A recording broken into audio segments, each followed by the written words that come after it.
Good evening students. Good evening sir. उस दिन हमने जो है आपको लास्ट में एक मैसेज दिया था जिसमें मैसेज ये था, क्वेश्चन ये था, read the following telephone conversation. आपको टेलीफोन कन्वर्सेशन को पढ़ना था, ठीक है। जिसमें था caller, I am Joseph calling from doctor Shukla's hospital. पहला डायलॉग ये दिया हुआ था, can I speak to Mrs Shukla, क्या मैं मिसिस शुक्ला से बात कर सकता हूं। वीना जो फोन को उठाती है, Mrs Shukla is not at home, Mrs Shukla घर पर नहीं है। आई एम वीना, मैं वीना हूँ, doctor Shukla's daughter. Any message for Mrs Shukla, Mrs Shukla के लिए कोई मैसेज है या नहीं है। तो doctor Shukla is engaged in an emergency operation, emergency operation में फंस गए हैं। He will stay overnight in to the hospital, please inform Mrs Shukla of it. Veena, I will, Veena will not be at home when Mrs Shukla return, माने जब Mrs Shukla वापस आई, वीना किसी कारण से बाहर चली गई, घर पर नहीं थी। Right a message to be let for her, mention the date and the time of the receipts of the message। तो ये आपका क्वेश्चन था, क्वेश्चन को बार बार तो नहीं लिखा जाता, ये आपका क्वेश्चन था जो मैंने आपको बताया। तो यहाँ पे 3 कैरेक्टर थे, एक मिसिस शुक्ला, दूसरा जोसेफ, तीसरा वीना।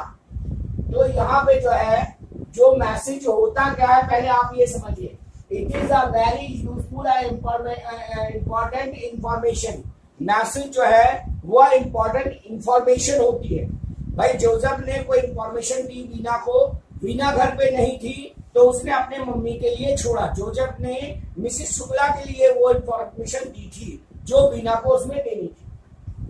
तो यहाँ पे information which the message receiver tries to send, जो मैसेज को रिसीव कर रहा है। यहाँ पे मैसेज रिसीवर, ये समझने की बात है, मैसेज को किसने रिसीव किया, वीना ने।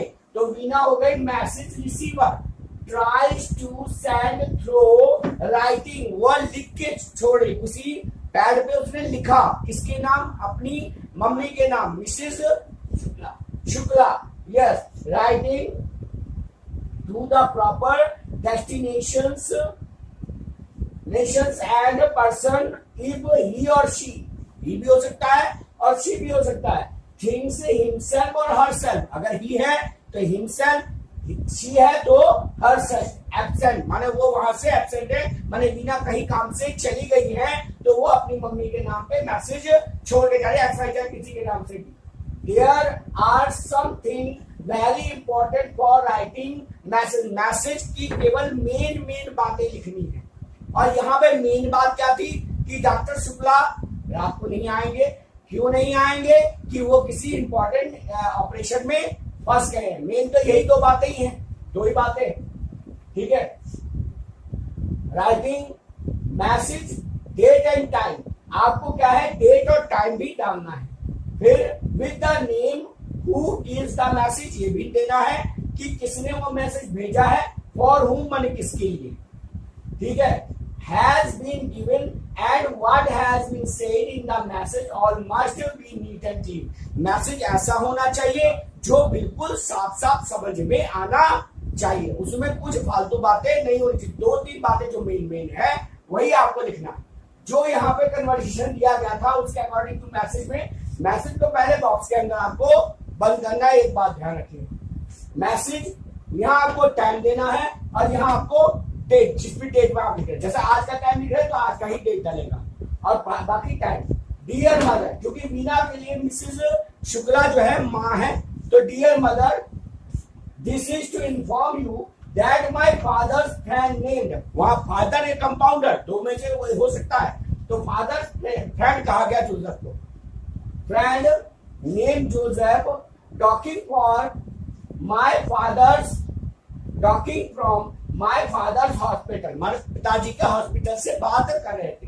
क्या कर रहे थे, that mister Shukla hospital want to tell you that father, वो आपसे कहना चाहते हैं that father is engaged in an emergency operation। केवल यही है, ये मेन बात है बस।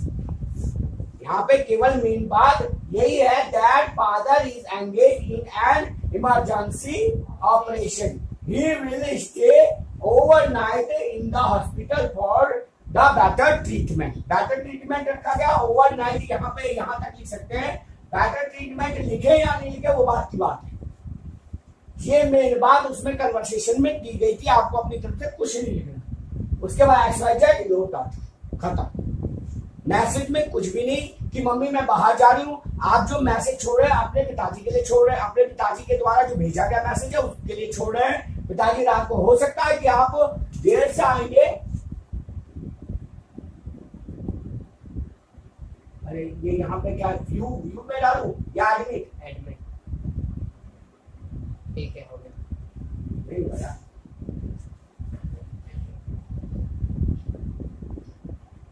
आ गया। फिर से एक बार देख लीजिए। तो यहाँ पे जो है हमने आपके मैसेज के बारे में लास्ट टाइम मैंने जो है मैसेज के बारे में बताया था आपको वीडियो भेज दी गई थी। तो वीडियो में ये था read the following telephone conversation. वहां एक टेलीफोन कन्वर्सेशन आपको दिया गया था। एक तो कॉलर था, दूसरा वीना, तीसरा Joseph.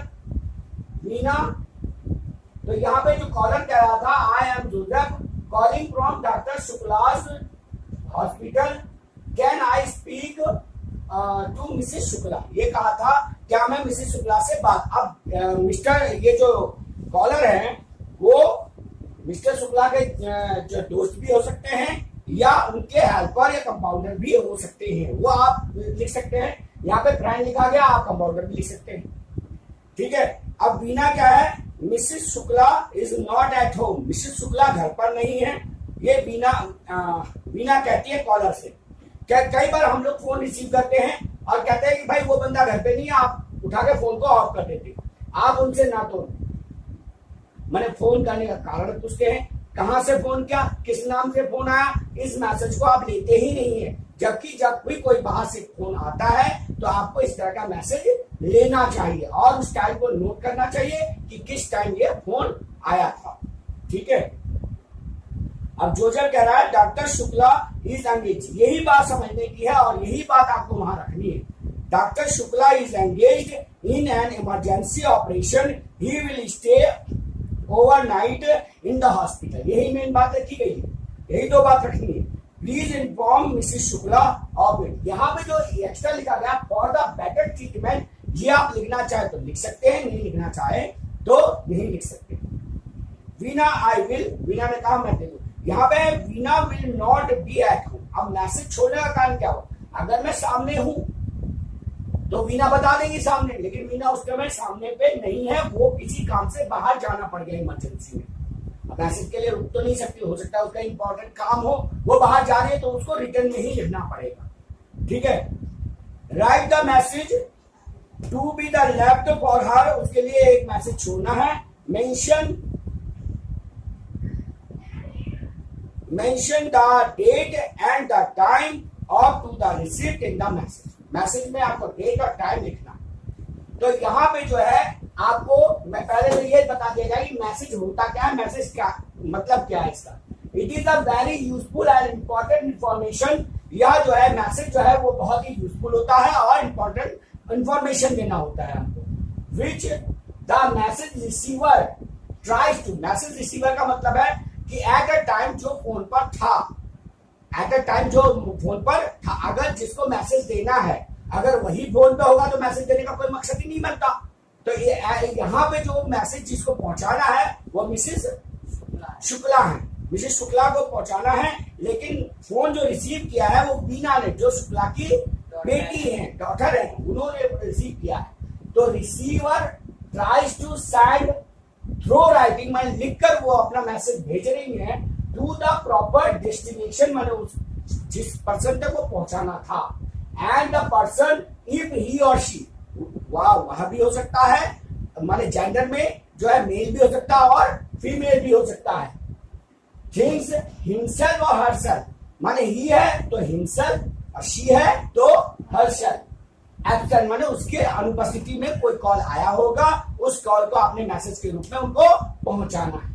There are something very important, वहां बहुत ही खास बातें रखनी है for writing message, date and time, date और टाइम के साथ। जैसे पहले आपने टेलीग्राम देखा होगा, पुराने जमाने में टेलीग्राम भेजा जाता था। टेलीग्राम में बहुत कुछ नहीं लिखा जाता था, मेन चीजें लिखी जाती थी। टेलीग्राम में किसी की मौत हो गई तो तुरंत टेलीग्राम कर देते थे, पहले फोन की सुविधाएं नहीं होती थी तो पोस्ट ऑफिस में जाकर टेलीग्राम किया जाता था। ठीक है, important for writing message, date and time with name who gives the message, माने इस नाम के साथ किसने वो मैसेज भेजा है। ठीक है, फॉर हूम माने किसके लिए, has been given and what has been said in the message all must be neat and clean, माने जो भी चीज दी गई है वो बंदे को समझ में आनी चाहिए कि क्या बात कही गई। अब जरा पुराने मैसेज के बारे में देखिए क्या कहा गया है। मैसेज में देखिए यहाँ टाइम और डेट, आपको जो है ये मैसेज की पूरी क्लिप आपको भेज दी जाएगी जो ऑनलाइन पे है। ठीक है, तो मैसेज में दिया है टाइम एंड डेट, उसके बाद डियर मदर, मैसेज हमेशा बॉक्स में बंद रखेंगे। Dear mother, this is to inform you that my father's friend name Joseph, आप फ्रेंड भी लिख सकते हैं और या उसको कंपाउंडर भी लिख सकते हैं, my father's compounder name Joseph. ठीक है, talk from the father's hospital that is doctor Shukla hospital, उस हॉस्पिटल का नाम है डॉक्टर शुक्ला हॉस्पिटल से बात कर रहे थे। Wants to tell you that father is enjoyed in an father is engage in an emergency operation, जो यहाँ पे दिया गया आपको क्वेश्चन में, वही चीज यहाँ पे लिखी गई है। ही will stay overnight in the hospital, वो पूरी रात हॉस्पिटल में रहेंगे। अब ये इसके बाद है फॉर अ बेटर ट्रीटमेंट, ये अपनी तरफ से लिख सकते हैं, नहीं तो इतना ही लिख के छोड़ सकते हैं दैट एक्सवाइजेड जो भी नाम है जो मैसेज तो छोड़ा है और योर डॉटर। आई होप आपको ये समझ में आ गया होगा। और जो है इसी तरह से जो है अब आपको जो है मैसेज याद करने की जरूरत नहीं पड़ेगी, केवल आपको उसको पढ़ने के बाद ये देखना पड़ेगा कौन सी मेन बात।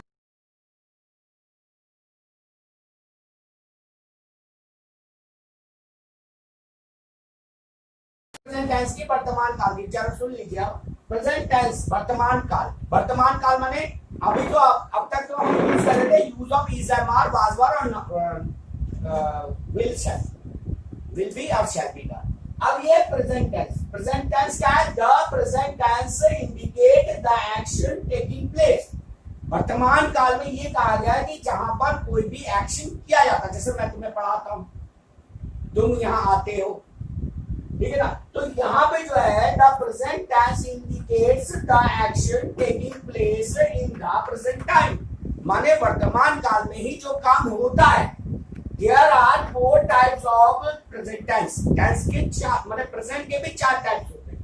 पहला प्रेजेंट इंडेफिनिट और सिंपल प्रेजेंट टेंस, पहला है प्रेजेंट इंडेफिनिट और सिंपल प्रेजेंट टेंस, दूसरा है प्रेजेंट कॉन्टिन्यूअस टेंस, तीसरा है प्रेजेंट परफेक्ट टेंस और चौथा है प्रेजेंट परफेक्ट कॉन्टिन्यूअस टेंस। 4 तरह के टेंस इसमें। पहला है प्रेजेंट इंडेफिनिट, या तो आप उसे प्रेजेंट इंडेफिनिट भी कह सकते हैं या सिंपल प्रेजेंट टेंस भी कह सकते हैं।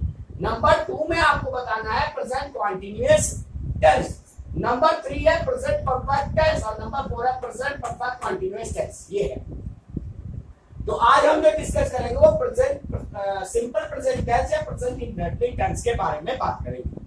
अब इसके भी 4 हिस्से होते हैं, मैं बार बार आपसे कह रहा हूं ये कई तरह से रिलेटेड है। अगर आप इसका एक्टिव वॉइस पैसिव वॉइस में भी जाएं, अगर एक्टिव वॉइस पैसिव वॉइस में 2 नंबर का आता है तो उसमें भी आपको सिंपल ये एसरेटिव वाले बताइए, ये एसरेटिव सेंटेंस चल रहे, एक तरह से एक्टिव वॉइस में चल रहे हैं। ये जितने भी सेंटेंस चलेंगे ये एक्टिव वॉइस में चलेंगे, जितना भी आप दुनिया में बात करते हो सब एक्टिव वॉइस में बात करते हो। मैं तुम्हें पढ़ाता हूं, तुम मुझसे पढ़ते हो, या वह घर जाता है, वह स्कूल जाता है, वह बाजार जाता है, जो भी सब एक्टिव वॉइस। और जैसे ही तुम मेरे द्वारा पढ़ाए जाते हो तो वहां पैसिव वॉइस आ जाएगा, द्वारा, बाय, तो वहां पैसिव वॉइस। अब जो एक्टिव वॉइस का जो फॉर्मूला है अफर्मेटिव सेंटेंस में, subject plus verb plus s और s plus object, subject plus verb plus s और एस प्लस ऑब्जेक्ट, ये है आपका एक्टिव वॉइस का फॉर्मूला। तो इसमें क्या, वह खेत में काम करता है, वह खेत में काम करता है, क्या है, he works in the field. Means क्या, सब्जेक्ट, सब्जेक्ट मीन्स करता, वर्ब वर्क्स एस लगा दिया गया, ही या शी के साथ एस और एस लगाया जाता है, तो यहाँ पे वर्क्स आ जाएगा, और ऑब्जेक्ट में है इन द फील्ड माने खेत में। यहाँ कर्म जो है वो है फील्ड, फील्ड में आप करता क्रिया कर्म, तो ही सब्जेक्ट करता माने वो जो काम कर रहा है, और वर्ब क्रिया होगी, और ऑब्जेक्ट, इसमें बहुत सारी चीजें होती है, पार्ट्स ऑफ सेंटेंस भी इसी में आ जाता है। एक्टिव वॉइस में भी अगर आप जाए तो एक्टिव वॉइस यही देखने में होता है, जब मैं इसमें एक्टिव वॉइस में पढ़ूंगा तो यही फॉर्मूलों का फिर से यूज होगा, एक्टिव वॉइस, फिर उसका पैसिव बनाएगा। सबसे पहले बात यह कि बेसिक को तो समझा जाए कि बेसिक है क्या, उसके बाद आगे बढ़ेंगे। और ये बात मैंने जो है कल भी देखी कि ये 5th से लेके 12th तक एक ही चीजें चलती है, 5th से लेके 12th तक एक ही चीजें चलती है, ये सब ग्रामर में कोई चेंजेस नहीं होते, थोड़ा सा सेंटेंस बदल के लिख दिया जाता है, बस कुछ नए कॉन्सेप्ट जोड़ दिए जाते। जैसे वह खेत में काम करता है, he works in the field, पहली बात। दूसरा है वह स्कूल जाती है, तो she goes to school, she goes to school, वह स्कूल जाती है। गाय दूध देती है, the cow gives the milk, गाय दूध देती है, the cow gives, सिंगुलर के साथ वर्ब की फर्स्ट फॉर्म में एस और ईएस का प्रयोग किया जाता है जब सिंगुलर है, the cow gives the milk। उसका बच्चे शोर मचाते हैं, बच्चे मीन्स प्लूरल हो गया, बहुवचन हो गया, तो वहां वर्ब के साथ एस नहीं लगेगा, तो children make a noise, children make a noise, बच्चे शोर मचाते हैं। अब दुनिया में जितने भी ऐसे एफर्मेटिव में पॉजिटिव वाले जितने भी हैं जिसमें सब्जेक्ट वर्ब एस और ईएस प्लस ऑब्जेक्ट कुछ भी सेंटेंस में डाल सकते हैं। मैं चाय पीता हूं, मैं घर जाता हूं, मैं पानी पीता हूं, जो भी आप लिखना चाहे वो अपनी तरफ से सेंटेंस बना सकते हैं। ये तो मैंने स्टार्टिंग में 4 सेंटेंस आपको बता दिए। जब आप स्पीकिंग इंग्लिश में भी जाते हैं तो भी आपको हिंदी तो उसको कन्वर्ट करनी आनी ही चाहिए। जब तक हिंदी का पता नहीं है तब तक आप इंग्लिश नहीं बना सकते। वो तो आप डेली के रूटीन में आप कुछ भी काम करते हो, मैं अपना काम करता हूँ, मैं अपना प्रश्न याद करता हूँ, मैं किताब पढ़ता हूँ, मैं अंग्रेजी पढ़ता हूँ, मैं हिंदी पढ़ता हूँ, ठीक है, मैं विज्ञान पढ़ता हूँ, वो आप सेंटेंस लाखों काउंटलेस बना सकते हैं इसी फॉर्मूले में डाल। क्लियर, बात समझ में आ गई। अब आते हैं नेगेटिव सेंटेंस। क्या नेगेटिव, नेगेटिव मीन्स नॉट, नकारात्मक, वायलेंट माने विरोध करना की चीज। नेगेटिव में आ गया subject plus do does plus not plus verb plus object. Verb में वर्ब की first form, only first form. Verb की 3 फॉर्म होती है, ठीक है, जो प्रेजेंट, पास्ट और प्रेजेंट परफेक्ट। थर्ड फॉर्म जो होती है वर्ब की थर्ड, जैसे गो, वेंट, गॉन। हाँ, तो ये हो गया subject plus do does plus not plus verb first form plus object. जैसे मैं रोज काम नहीं करता हूं, मैं रोज अपना काम नहीं करता हूं, या मैं रोज काम नहीं करता हूं, मैं रोज होमवर्क नहीं करता हूं, ये भी आ सकता है। तो आई do not work daily, I do not work daily, मैं रोज काम नहीं करता। यस, हाँ जी, हाँ,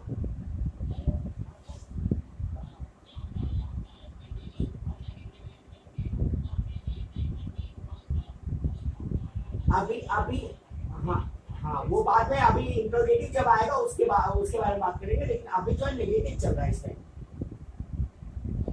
हाँ, जैसे वो एक्सप्लेन कर दूंगा इंट्रोगेटिव। तो यहाँ पे जो है क्या कहते हैं कि अगर ये लिखा गया है मैं रोज काम नहीं करता हूं, ठीक है ना, तो आई do not do work daily, यहाँ पे वर्क जो है वो काम है, ये काम ऑब्जेक्ट है, लेकिन यहाँ वर्ब नहीं आ रहा है।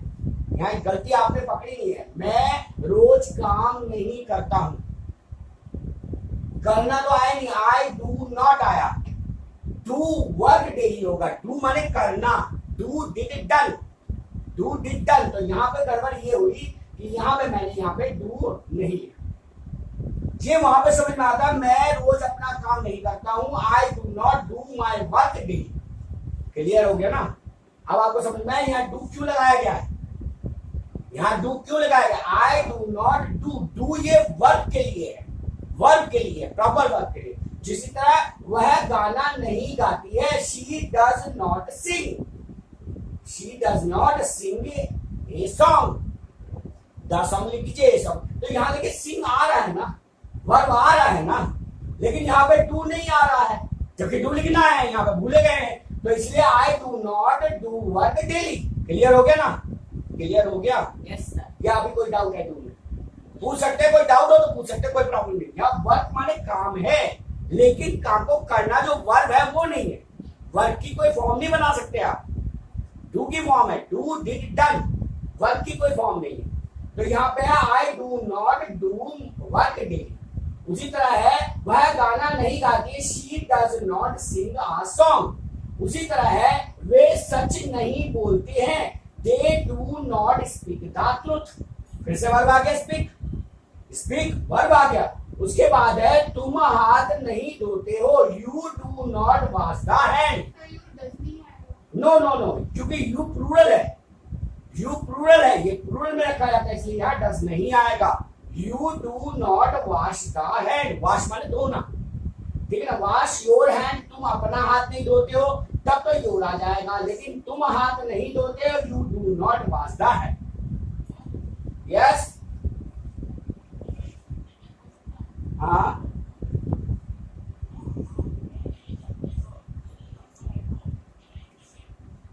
आप घर नहीं, हाँ तो ये सही है, you do not go at home, ये सही है। आप जो है यहाँ, आप जो है वो तुम के लिए यूज किया गया है, नहीं, आप जो है वो तुम के लिए यूज किया गया है ना, आप तुम के लिए यूज किया है, तो इसलिए यू लगाया है। हाँ, उसके बाद जो है इंटरोगेटिव सेंटेंस में आते हैं। इंटरोगेटिव सेंटेंस जो है उसका फॉर्मूला बनता है do does plus subject plus verb first form plus object. और अगर कहीं नॉट का यूज हुआ, भाई प्रश्नवाचक में नॉट भी तो आ सकता है या नहीं आ सकता? आ सकता है। तो यहाँ पे जो है सब्जेक्ट के बाद आप नॉट का यूज करेंगे, उसके बाद फिर आप वर्ब लगाएंगे। सब्जेक्ट और वर्ब के बीच में आप नॉट का यूज करेंगे, ठीक है। तो does, do does plus subject plus not plus verb first form plus object. अगर नॉट लगा हुआ है तो, जैसे क्या मैं अंग्रेजी की किताब पढ़ता हूं, तो क्या हो जाएगा? Do I read the book of English.